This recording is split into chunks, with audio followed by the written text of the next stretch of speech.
obviously, we learnt a lot going through our transformation at Latham's Accountants. Biggest lessons from the last 25 years in terms of what I'd call the basics of transformation.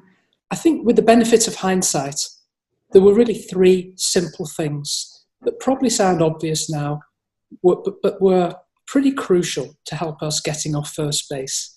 The first was to do with the difference between what I call looking backwards and looking forwards. The second one is all about understanding clients' needs. And the third one is the importance of being proactive and getting paid to be proactive.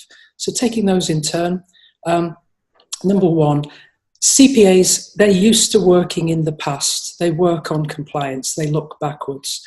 But basically CPAs need to understand that to add value, they need to work in the future, but they still have a role to play in looking backwards. And big lesson, CPAs need to separate those two roles, the backwards and the forwards, and they need to be able to create a forward-looking roadmap with the client.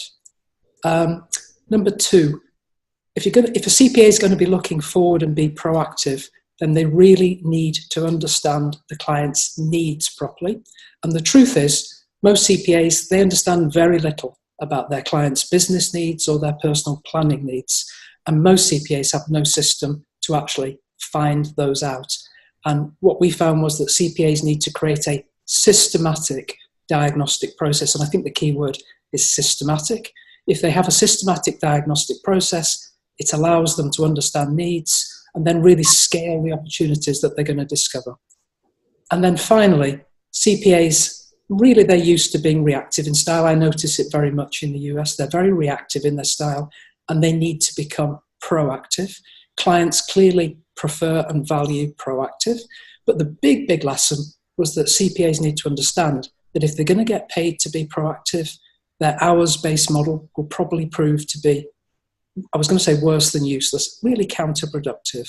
And I think CPAs really need to create what I call a defined and structured process around a service of providing proactive advice if they want to get paid and sustain that advice over many years. And to be honest there, I've scratched the surface of those three areas, and I could really talk in a lot more detail about each of those three lessons in more detail. But I think those are the three critical lessons if a CPA wants to begin the transformation process.